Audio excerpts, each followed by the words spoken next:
Hello नमस्कार, मैं संदीप चौधरी आप सभी लोगों का बैंकिंग एकेडमी के YouTube channel study with banking academy में वापस से हार्दिक अभिनंदन करता हूं पूरे बैंकिंग एकेडमी परिवार की तरफ से। जैसा कि ये आज हमारा जो है बैंकिंग अवेयरनेस का सेकंड लेक्चर है और सेकंड लेक्चर के अंदर बहुत ही अच्छा और बहुत ही महत्वपूर्ण टॉपिक जो है वो हम पढ़ने वाले हैं। जैसा कि आपके सामने आया था कि हम पढ़ेंगे एसबीआई के बारे में, स्टेट बैंक ऑफ इंडिया के बारे में। तो स्टेट बैंक ऑफ इंडिया क्या है, कैसे बना, कहाँ पर, क्योंकि जो पहला मैंने लेक्चर किया था, जो आप लोगों को करवाया था, जिसके अंदर मैंने बैंकिंग की हिस्ट्री बताई थी थोड़ी बहुत कि बैंकिंग एक्चुअल में अगर देखें तो कहाँ से आई थी, किस तरीके से हम लोगों ने संचालित किया, पहला बैंक कौन सा था, उसके बाद पहला प्रेसिडेंसी बैंक कौन सा था। तो वो 2 से 4 क्वेश्चन जो है वो उसके अंदर हमारे कंप्लीट हुए थे 10 से 15 मिनट का जो एक वीडियो था उसके अंदर। आज ये सेकंड लेक्चर है। आज हम जानेंगे पूरा एसबीआई का कंसेप्ट। एक्चुअल में हिस्ट्री की मैं बात करूं तो हिस्ट्री जो है वो खत्म नहीं हुई है। हिस्ट्री के बारे में बहुत कुछ चीजें जो हम पढ़ेंगे, ठीक है। अभी आज जो हम पढ़ने वाले हैं वो स्टेट बैंक ऑफ इंडिया के बारे में पढ़ेंगे और स्टेट बैंक ऑफ इंडिया किस तरीके से आया था, आज स्टेट बैंक ऑफ इंडिया का क्या सिचुएशन है, आज करंट सिनेरियो कैसा है स्टेट बैंक ऑफ इंडिया का, किस तरह की बैंकिंग जो है वो चला रहा है, वो सारी चीजें आज हम डिस्कस करने वाले हैं। तो मैं आपको यही कहूंगा कि बैंकिंग का ये लेक्चर आप मिस मत करना, क्योंकि एक एक नोट्स आपके लिए बहुत काम के हैं और बैंकिंग अगर एक बार आप लोगों ने पढ़ ली तो उसके बाद आपको कहीं से पढ़ने की आवश्यकता नहीं होगी।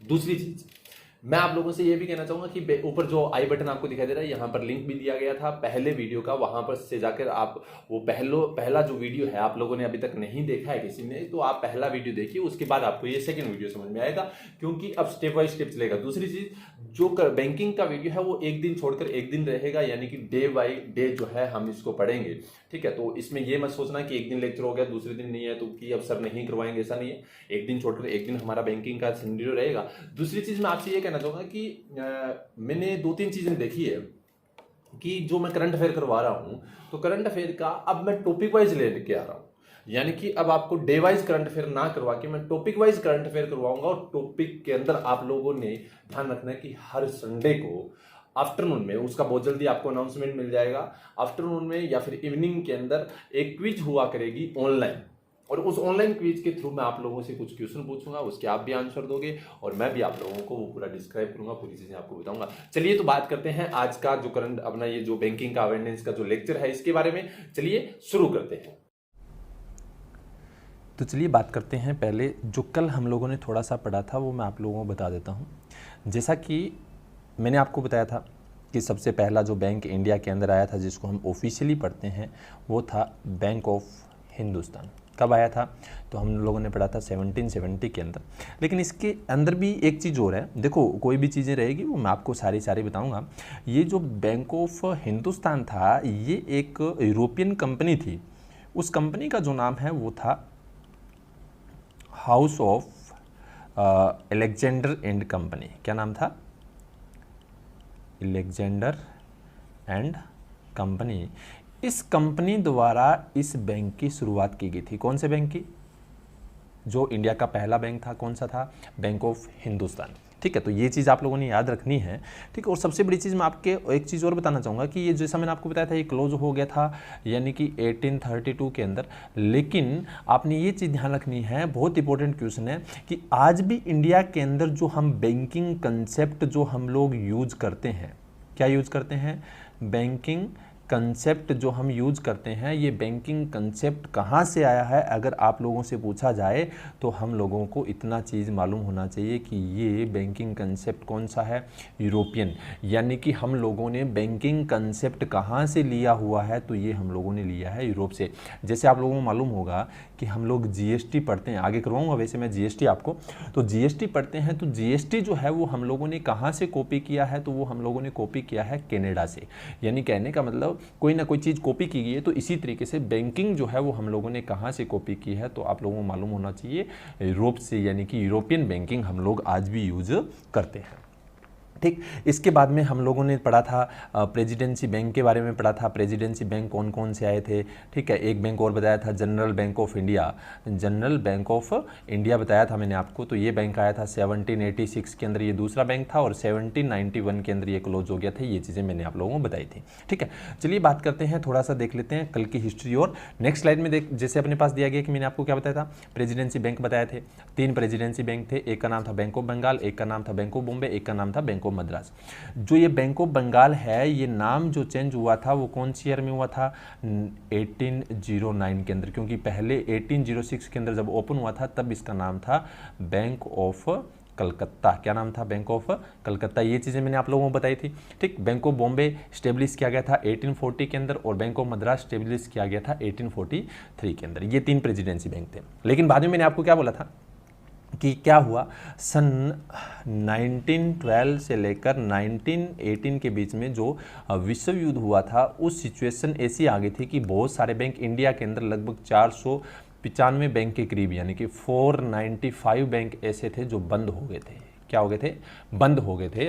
तो उस चीज़ को ध्यान में रखते हुए ये 3 बैंकों की भी सिचुएशन ऐसी हो गई थी कि या तो इन तीनों को बंद किया जाए या फिर क्या कर दिया जाए, मर्ज कर दिया जाए। ठीक है, तो गवर्नमेंट ने क्या सोचा, ब्रिटिश गवर्नमेंट ने, कि हम इसको मर्ज करते हैं और इन तीनों प्रेसिडेंसी बैंकों को मर्ज करके एक ऑर्गेनाइजेशन बना दिया जिसका नाम दे दिया इंपीरियल बैंक ऑफ इंडिया। तो इंपीरियल बैंक ऑफ इंडिया कब बना, आप लोगों से पूछा जाए तो 27 जनवरी 1921 को इंपीरियल बैंक ऑफ इंडिया की स्थापना हुई थी। उसके बाद में अगर मैं बात करूं तो इसी इंपीरियल बैंक ऑफ इंडिया का बाद में जब इंडिया आज़ाद हो गया, ठीक है, आज़ाद होने के बाद, आज़ाद हुआ था इंडिया कब? 1947 को। और आज़ाद होने के बाद क्या हुआ कि लोग इस बैंक की तरफ कम जाते थे। जब लोग इस बैंक की तरफ कम जाते थे तो गवर्नमेंट ने सोचा, क्योंकि लोगों के माइंड में क्या था कि ये किसका बैंक है, ये तो अंग्रेज़ों का है, ठीक है, यानी कि ब्रिटिश गवर्नमेंट का बैंक है, तो लोग इसकी तरफ कम जाते थे। तो गवर्नमेंट ने क्या किया कि इसके अंदर 60% अपना शेयर मिलाकर और इस बैंक को अपने अंडर में ले लिया था। तो उसका नाम चेंज करके क्या कर दिया, स्टेट बैंक ऑफ इंडिया कर दिया। यानी कि 1 जुलाई 1955 को जो है वो इंपीरियल बैंक ऑफ इंडिया का नाम चेंज करके 60% शेयर के साथ गवर्नमेंट ऑफ इंडिया ने इसको अपने अंडर में ले लिया और नाम रख दिया स्टेट बैंक ऑफ इंडिया। ये चीज़ आप लोगों को मालूम होनी चाहिए। बाकी इसके बारे में बहुत सारी चीज़ें पढ़ेंगे हम लोग। चलिए बात करते हैं नेक्स्ट स्लाइड के अंदर। जैसा अपने पास क्या दिया गया, देखिए लिखा हुआ है कि जो स्टेट बैंक ऑफ इंडिया जो है, ठीक है, इसके बारे में अगर हम पूरी कहानी पढ़ें तो जैसा अपने सामने लिखा हुआ है क्या कि ये जो बैंक है इसको एक तरह से हम कह सकते हैं किस नाम से जाना जाता था, इंपीरियल बैंक ऑफ इंडिया के नाम से, जैसा मैंने अभी आपको बताया, तो इसमें कोई दो राय नहीं है। ठीक, लेकिन क्या हुआ कि ये जो नाम चेंज करने के पीछे जो सारा श्रेय जाता है वो एक कमेटी को जाता है और उस कमेटी का नाम है गोडवाला कमेटी। ये चीज़ आप लोगों ने ध्यान में रखनी है, बहुत इंपॉर्टेंट है, एग्जाम के अंदर बहुत बार पूछी गई है कि 1 जुलाई 1955 को SBI का जब यानी कि फाउंडेशन किया गया, SBI बनाया गया, तो ये एक कमेटी थी जिसका नाम था गोडवाला कमेटी। उस कमेटी ने क्या किया कि इसको रिकमेंड किया था कि आप इसका नाम चेंज करके क्या कर दो, स्टेट बैंक ऑफ इंडिया कर दो। लेकिन यहाँ भी एक दिक्कत हुई, मैं आपको थोड़ा सा कहानी बताना चाहूँगा ताकि आपकी याद रहे। ठीक, याद रखने के लिए कहानी है। अब क्या है कि लोग इतने भोले भी नहीं थे, क्योंकि पहले दिन वहाँ पर बैंकों के आगे नाम लिखा हुआ था इंपीरियल बैंक ऑफ इंडिया और दूसरे दिन अगर देखें जब लोग उठ के मॉर्निंग में पहुँचे तो वहाँ पर नाम हो गया क्या, स्टेट बैंक ऑफ इंडिया। ठीक, तो लोग इतने भी भोले भी नहीं थे, लोगों ने सोचा कि हाँ ये तो वही बैंक है, अंदर तो वही पर्सन है, सिर्फ बाहर का बोर्ड जो है वो क्या हो गया, चेंज हो गया। तो लोगों ने जाना बंद कर दिया, लोग अभी भी नहीं जा रहे थे। तो गवर्नमेंट को लगा भी ये बैंक जो है वो धीरे धीरे बंद करना पड़ेगा, क्योंकि लोगों के मन में क्या था कि ये कहाँ का बैंक है, ये बैंक जो है वो गवर्नमेंट का नहीं है, ये बैंक जो है वो अंग्रेज़ों का है। लेकिन क्या हुआ कि इसी कमेटी द्वारा, ये जो गोडवाला कमेटी है, इसी कमेटी द्वारा सन 1956 के अंदर सुझाव दिया गया कि हमें एरिया के हिसाब से बैंक खोलने चाहिए। तो पहला बैंक जो है वो खोला गया था स्टेट बैंक ऑफ हैदराबाद। इसकी यानी कि पहली शाखा बनाई गई हैदराबाद के नाम से। अब मान लीजिए सपोज दैट आप चले गए शिमला घूमने गए हो, कहाँ घूमने गए हो, शिमला, ठीक है। मान लीजिए कि मैं राजस्थानी हूँ, ठीक है, और वहाँ पर शिमला के अंदर 2 टी स्टॉल लगी हुई है, एक तो कोई शिमला का पर्सन है हिमाचली वही है और एक राजस्थान का है। तो मैं चाय पीने किसके पास जाऊँगा, मैं राजस्थान वाले के पास जाऊँगा। क्यों जाऊँगा, क्योंकि वहाँ पर मान लीजिए बोर्ड पे यहाँ इंग्लिश में कुछ लिखा हुआ और यहाँ पर लिखा हुआ है कि पधारो हमारे देश या ऐसा कुछ है ना, तो मुझे पता चल जाएगा ये राजस्थान का बंदा है, ठीक है। मैं इसके पास क्यों जाऊँगा, क्योंकि मुझे मेरा भाई अपनापन दिखेगा, यानी कि 500 किलोमीटर दूर मैं वहाँ पर घूमने गया हूँ और वहाँ जाकर मुझे ये पर्सन मिल गया तो मुझे लगा ये तो अपना ही बंदा है, ठीक है। तो यानी कि ये अपनापन दिखता है। तो इसी तरीके से अगर हम बात करें तो जब स्टेट बैंक ऑफ हैदराबाद आया तो लोगों को लगा ये तो अपना बैंक है, तो लोगों ने क्या किया, इस बैंक के अंदर जाना शुरू कर दिया। यानी कि एसबीआई की सबसे पहली सब्सिडरीज जो ओपन हुई थी, अगर आप लोगों से पूछा जाए तो वो कौन सी थी? स्टेट बैंक ऑफ हैदराबाद थी। और वो कब ओपन हुई थी? 1956 के अंदर ओपन हुई थी। कौन से एक्ट के तहत? तो अंडर एक्ट 1956। कौन से एक्ट के तहत हुई थी? 1956। उसके बाद में क्या हुआ कि धीरे धीरे अगर देखें तो 5 बैंक और खोले गए। टोटल 7 सब्सिडरीज बनी थी। कितनी बनी थी? 7। लेकिन सन 1969 के अंदर, कौन से में?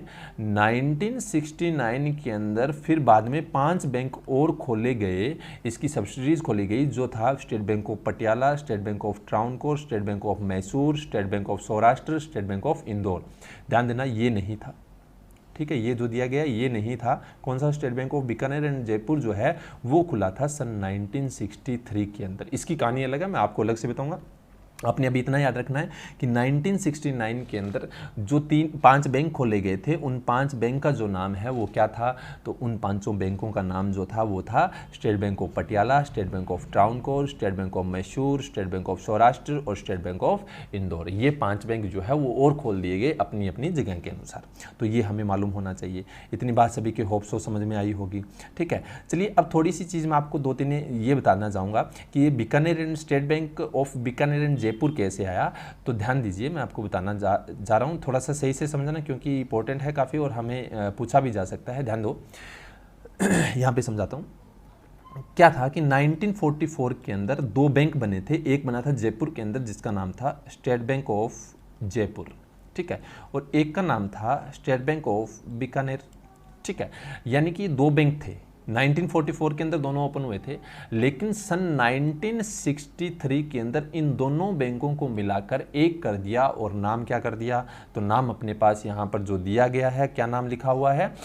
State Bank of Bikaner and Jaipur जो है वो इसका नाम कर दिया, ठीक है। उसके बाद में अगर हम बात करें, ध्यान दीजिए, 1944 के अंदर जो दोनों बैंक ओपन हुए थे ना, स्टेट बैंक ऑफ जयपुर और स्टेट बैंक ऑफ बीकानेर, तो इन दोनों को अगर हम बात करें तो बाद में मिलाकर एक किया गया था 1963 के अंदर। और किसके अंडर में ले लिया? तो एसबीआई के अंडर में ले लिया। यानी कहने का मतलब एसबीआई की टोटल जो है यहाँ पर कितनी सब्सिडीज बन गई? 7 बन गई। इतनी बात सभी के समझ में आई होगी, ठीक है। तब की बात कर रहा हूँ, आज की नहीं, क्योंकि आज तो ये है भी नहीं है, क्योंकि सिर्फ एक ही बैंक है।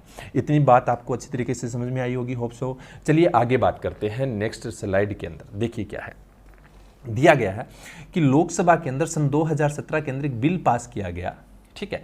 उस बिल के अंदर क्या कहा गया कि सभी एसोसिएट बैंक जो है किसके? एसबीआई के, उन सभी को क्या कर दिया जाए? मर्ज कर दिया जाए। तो यानी कि सभी बैंकों को एक्ट जो 1959 था और 1956 था, इन सभी एक्ट को मिलाकर एक ही एक्ट कर दिया। और एक्ट का नाम क्या रखा? 1955। जब एक्ट एक हो गया तो बैंक भी सारे एक होने थे। तो उस सिचुएशन में इस स्टेट बैंक ऑफ इंडिया के 5 एसोसिएट बैंकों को मर्ज किया गया था, प्लस एक था कौन सा? बीएमबी, भारतीय महिला बैंक। भारतीय महिला बैंक के बारे में आपको बताऊंगा बाद में, क्योंकि इसके बारे में पूरा हम डिस्कस करेंगे, अलग से टॉपिक रहेगा इसका बीएमबी का। और बहुत अच्छी चीज़ें हैं क्योंकि एग्जाम के अंदर पूछी जाती है, तो ध्यान में रखना है, ठीक है। तो बीएमबी और 5 एसोसिएट बैंक, ये 5 एसोसिएट बैंक कौन कौन से थे? तो ध्यान दीजिए, सिर्फ स्टेट बैंक ऑफ सौराष्ट्र और स्टेट बैंक ऑफ इंदौर को छोड़कर बाकी 5 एसोसिएट बैंक को मिलाकर एक ही कर दिया।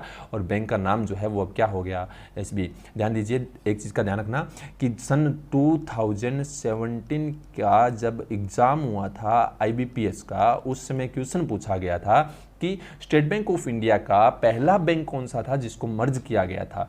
तो पहला बैंक था स्टेट बैंक ऑफ सौराष्ट्र। कौन सी ईयर में किया गया था? 2008 में कर दिया गया था। और 2010 में कौन सा किया गया था? तो स्टेट बैंक ऑफ इंदौर कर दिया गया। यानी ये 2 बैंक पहले ही मर्ज हो गए थे और बाकी जो बचे हुए 5 बैंक थे और प्लस एक बीएमबी जो था उसको 2017 के अंदर मर्ज किया गया था। इस चीज़ को आपको याद रखना है 100%। यानी कि 1 अप्रैल 2017 को जो है ये बैंक जो है वो मर्ज हो गए थे। इतनी बात क्लियर हुई, ठीक है। अब देखिए नीचे अगर हम बात करें तो ये इंडिया का largest lender state Bank of India जो है वो बन गया है। अगर हम बात करें तो टॉप ग्लोबली 50 के अंदर आ चुका है। ये चीज़ें भी इन्होंने बताई जब, यानी कि क्या है, ये बैंक बना था, ठीक। अब कस्टमर की बात करें तो 37 करोड़ प्लस कस्टमर है, 59,000 प्लस इसके एटीएम है इस समय, और 24,000 प्लस इस समय ब्रांचेज है किसकी? स्टेट बैंक ऑफ इंडिया की। ये तो बात हुई है सिर्फ इंडिया की, ध्यान देना। इतनी बात होप सो आपके समझ में आई होगी, ठीक है। अब सुनिए ध्यान से, 2-3 चीज़ें मैं आपको क्लियर करना चाहूँगा, ठीक है। वो अच्छे तरीके से सुनना आप लोग, ताकि क्या है आपको अच्छे तरीके से मालूम हो। इसी स्लाइड में लेता हूँ, ध्यान दीजिए, यहाँ साइड में मैं लिखता जाता हूँ। सबसे पहले तो मैं आपको बताना चाहूँगा कि स्टेट बैंक ऑफ इंडिया जब बना, ठीक है, तो बनने के बाद इस समय जो सिचुएशन है, स्टेट बैंक ऑफ इंडिया की जो सब्सिडरीज है या स्टेट बैंक ऑफ इंडिया का जिसके अंदर यानी कि पार्टनर है, तो ध्यान दीजिए SBI जनरल इंश्योरेंस का नाम सुना होगा, ठीक है, ये भी इसकी है 70% के साथ, ठीक है। कितना परसेंट है? 70%। उसके बाद जियो पेमेंट बैंक का आपने नाम सुना होगा, कौन सा है? जियो पेमेंट बैंक, ठीक है। इसके अंदर इसका अगर हम बात करें तो 30% हिस्सा है स्टेट बैंक ऑफ इंडिया का, ठीक है। उसके बाद में अगर मैं बात करूं तो आपने सुना होगा यस बैंक, कौन सा? यस बैंक, अभी हाल ही में न्यूज़ में चल रहा था क्योंकि फेल हो गया था, तो उसके अंदर 49% हिस्सा किसका है इस समय? SBI का है, ठीक है। उसके बाद में मैं बात करूं तो आपने सुना होगा कावेरी ग्रामीण बैंक, कौन सा है? कावेरी ग्रामीण बैंक जो है, ठीक है। तो इसके अंदर भी अगर मैं बात करूं तो 35% हिस्सा जो है वो किसका है? Government state Bank of India का है। और एक जो है आंध्रा ग्रामीण बैंक है, कौन सा है? आंध्रा प्रदेश ग्रामीण बैंक, ठीक है। इसके अंदर भी अगर हम बात करें तो 35% हिस्सा है। वैसे बेसिकली अगर मैं RRBs की बात करूं तो RRBs हम अलग पढ़ेंगे, और RRBs के अंदर सबसे ज़्यादा अगर किसी का स्पॉन्सर बैंक का तो SBI है, 14 बैंकों का। कितने बैंकों का है? 14 बैंकों का स्पॉन्सर बैंक अगर कोई है तो वो स्टेट बैंक ऑफ इंडिया है, सबसे ज़्यादा ध्यान देना आप लोगों ने, ठीक है। अब मैं अगर बात करूँ स्टेट बैंक ऑफ इंडिया के चेयरमैन की, तो चेयरमैन का नाम जो है वो है रजनीश कुमार। कौन है? Rajnish Kumar. State Bank of India के चेयरमैन का नाम है रजनीश कुमार, ठीक है। उसके बाद में मैं आपको 2-3 चीज़ें बताना चाहूँगा। इसकी फॉरेन ब्रांचेज जो है, स्टेट बैंक ऑफ इंडिया की फॉरेन ब्रांचेज की बात करूँ तो 195 फॉरेन ब्रांचेज है। कितनी ब्रांचें हैं? 195 फॉरेन ब्रांचेज है। और कितने देशों के अंदर? तो 36 कंट्रीज़ में। ये चीज़ आप लोगों ने ध्यान में रखना है, ठीक है, मोस्ट इंपॉर्टेंट है।